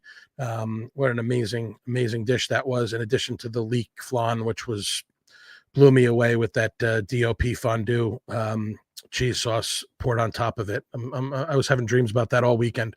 So stay tuned for what Radici is going to offer as their feature soup de tour entry. Flatbread Grill in Bluffton is going to be doing a tomato basil soup. Chef Ken is going to be creating that for us, which is very exciting. I just heard back from owner Lauren Sirfesi from Ombra that they will be participating. I'm not sure what soup that they're going to provide yet, but I will certainly let everybody know. Ombra is one of my favorites. They usually have a soup or two on the menu that's incredible. My friend and business partner, Mike Rischel, owner of Holy Tequila. He told me that they are going to be participating. I should probably be over there sometime this week or next to see what that's going to be. We'll share that with you guys. We are going to have a soup from Frankie Bones on Hilton Head Island. I'm waiting for more information on what that soup is going to be. We just got an email this morning. I was over in on the way back from Shea George and from the stops that I was making on Friday. I ended up stopping at the Carolina Crab Company and let's see, do I have that on here? Well, this is actually very exciting. As we speak, Lincoln and South has just thrown their hat into the ring. Lincoln and South is going to be providing a roasted poblano and trying to think, what does that say? Poblano, and I can't read that second word there, but it looks like it's going to be, okay.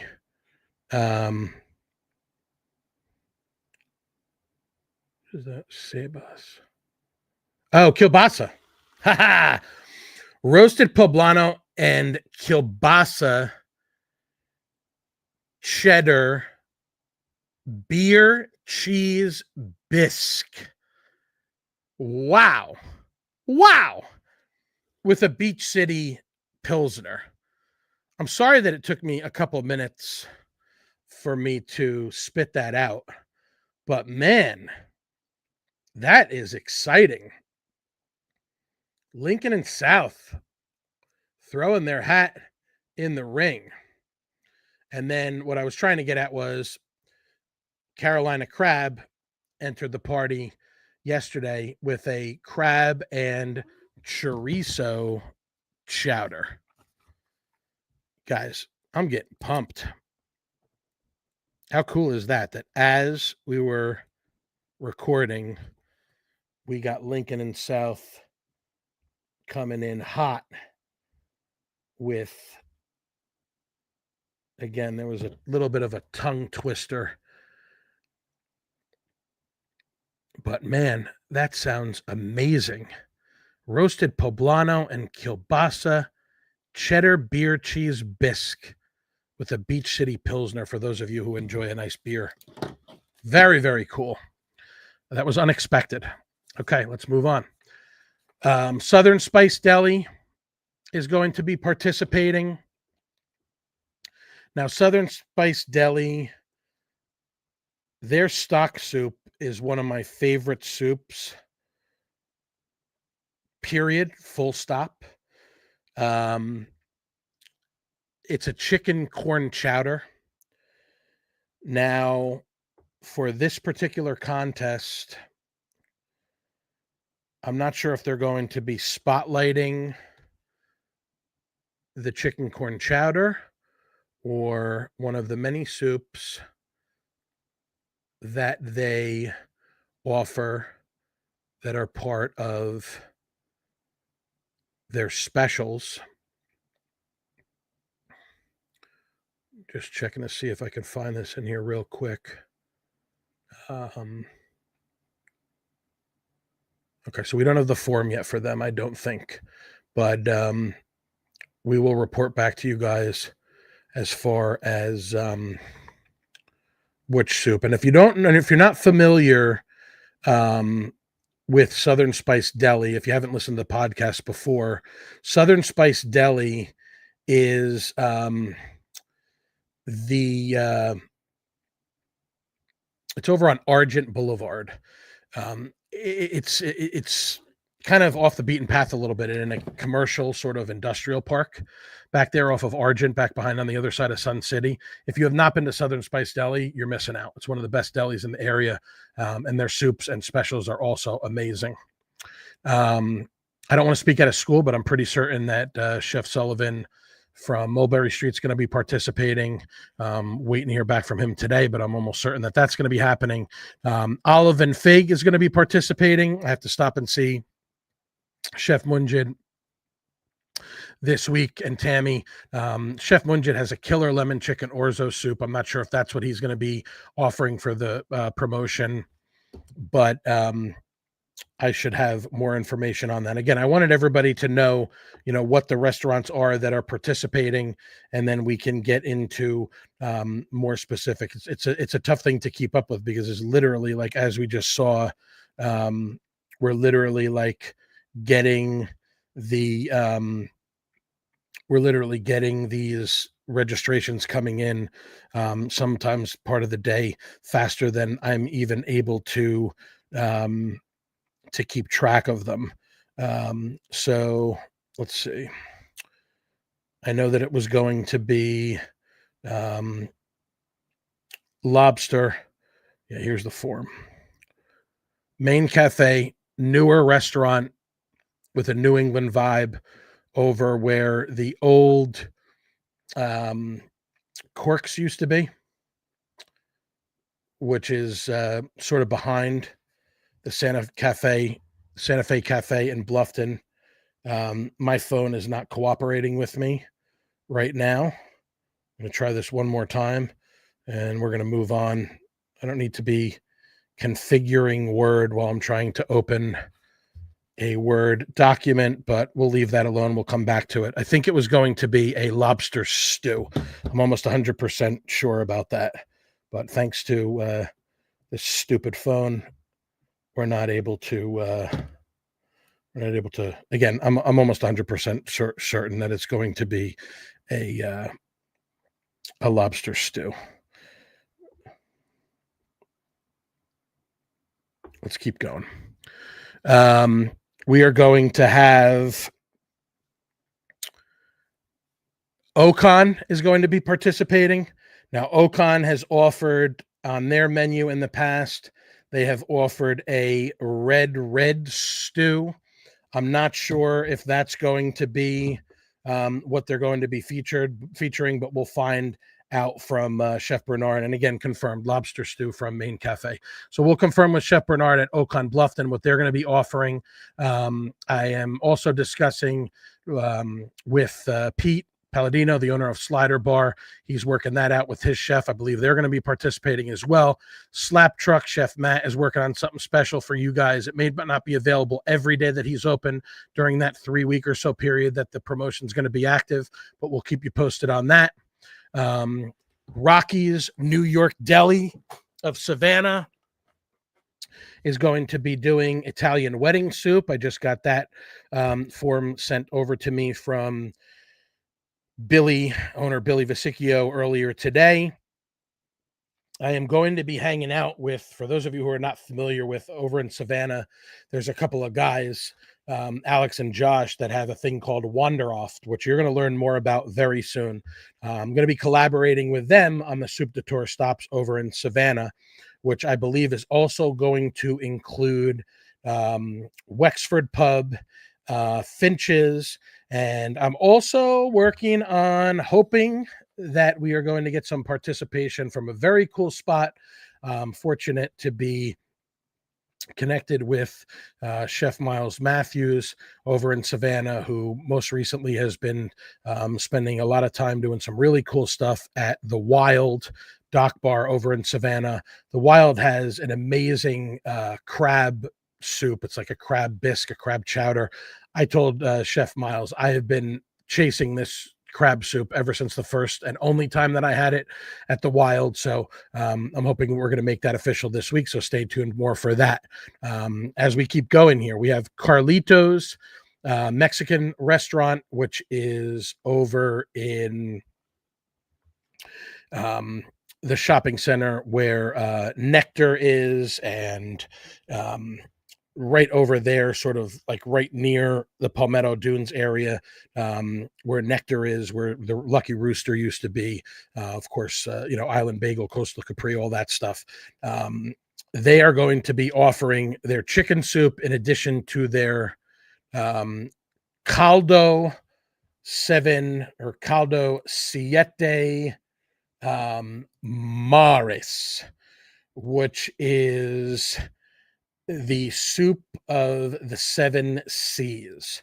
My understanding there is that this is a soup that is really something else.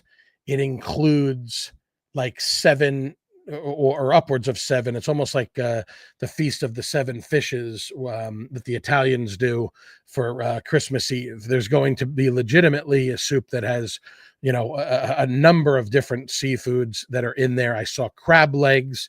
They sent me a photo of it. I am positively giddy. I literally cannot wait to try this soup.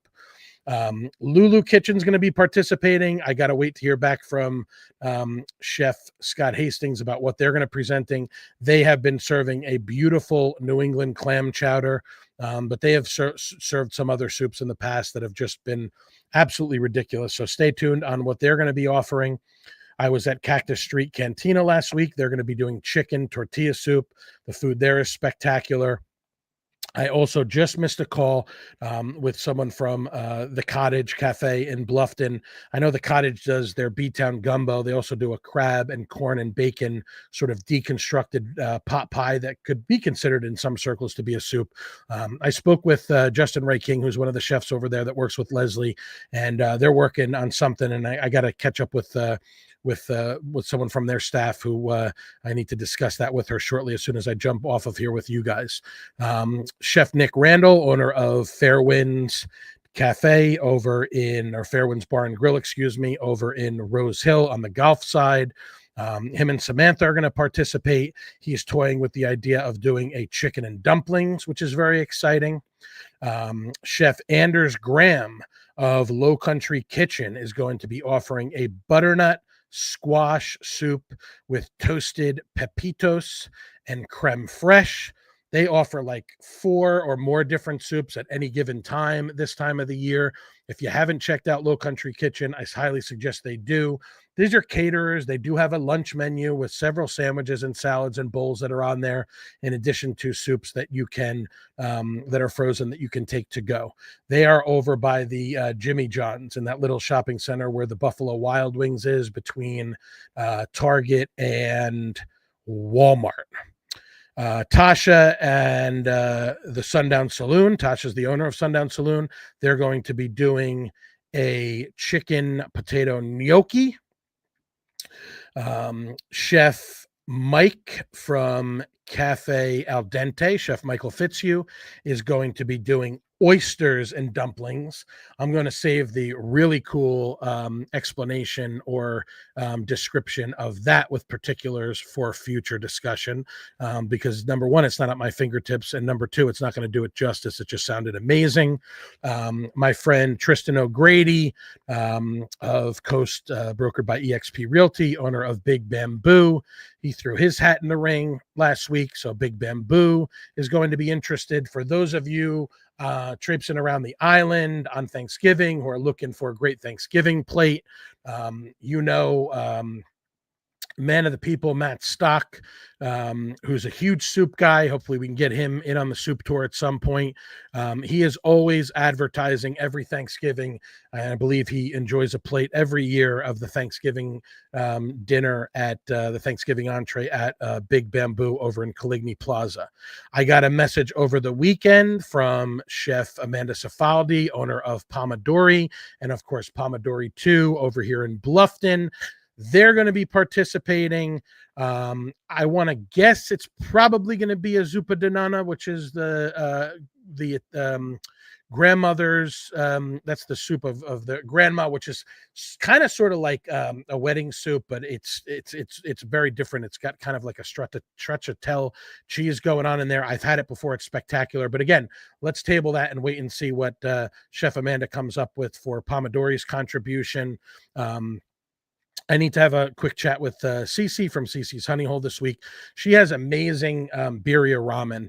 I think we got our signals crossed up because we were talking about her coming on the podcast and a couple of other different things. Excuse me. So I may have misunderstood when she said that she was in she might have been meaning she was in for the podcast, but that's an interesting situation because Cece only does food like Fridays and Saturdays, typically not every Friday and Saturday, but usually it's like a Friday lunch, Saturday breakfast burrito. Sometimes occasionally she switches it over to a Sunday. Tacos, Cuban sandwiches, smash burgers, but of course she has her birria ramen, which she's done sometimes with tacos, sometimes without. I'm not sure if she's going to enter the ramen or if it would be something else. And again, if I'm speaking out of school, if I misunderstood that, that's okay, because that means that probably we're going to have her on the podcast either way. If you're not going out there, even if you're not going out there for soup, I highly recommend Cece's Honey Hole on a Friday lunch or a Saturday breakfast. The Hidden Egg Cafe over here in Okatee, which is right in the entrance of the Daddy-O's beer store. Of course, there's a liquor store on the one side. There's Joe's Classic Cuts of Okatee on the other side, bookending the Daddy-O beer store, which is also right in the entrance. There is where the Hidden Egg Cafe is. They're going to be participating. And of course, I mentioned Lincoln and South with that crazy beer, cheese, chorizo, kielbasa. I mean, that was just, obviously that sent me for a loop because again, it came in right before or right as we were recording. Roasted poblano and kielbasa, cheddar, beer, cheese, bisque. That sounds amazing. I hope that I did not forget anybody. If I did, then they will get their just due. Again, I have like restaurants out here in Bluffton specifically, even a couple on the south end of Hilton Head, specifically behind that Sea Pines gate, that I'm going to try to stop in and see.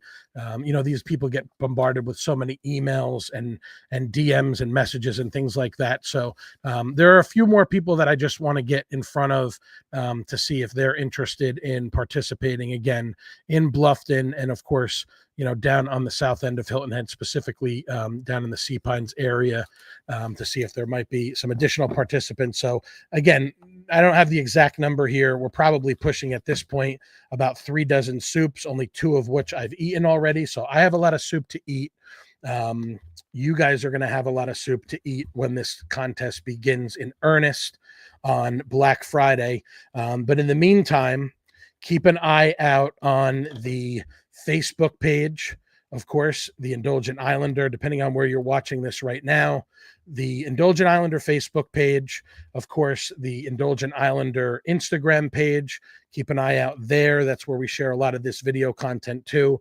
Almost all, if not all of these spotlights are going to be shared on Instagram and Facebook as well.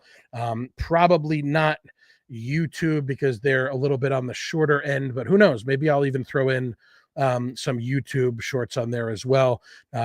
Be patient with me, guys. For those of you who are Spotify loyalists, I really want to get the Spotify, especially since there's a video element to that. I've already signed up for the creator account.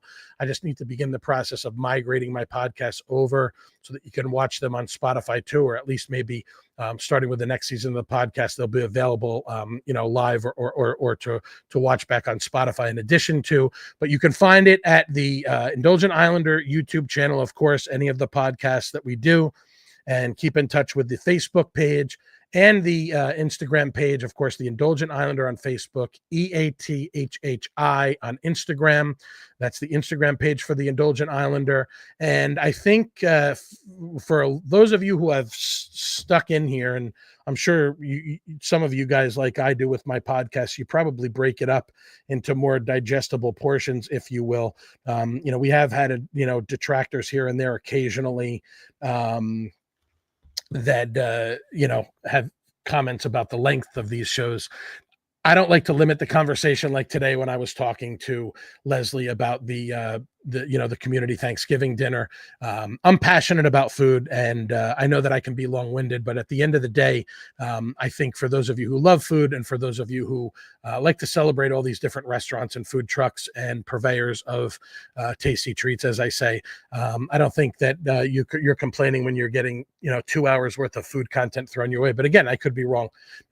We'll keep in mind. We'll keep an eye out for the comments, and of course, there's always going to be some feedback, one way or the other, positive or negative. We don't do negative here on the Indulgent Islander or the Indulgent Hour podcast. We don't do negative. Obviously, it's about promoting positivity. And to that end, I'll leave you guys with an announcement that I promised for many, many weeks, and it may be a little bit late, but I deliver on my promises here. There's a lot of people that promise a lot of things and say that they're going to do a lot of big things, and they don't do them. It has been a tremendous work in progress, but I am proud to say that we are going to be unveiling, debuting, launching the Indulgent Islander website next week. Again, today is Monday, November 17th. It is a Monday. If you stuck with us for the 2 full hours, you got a little reward there.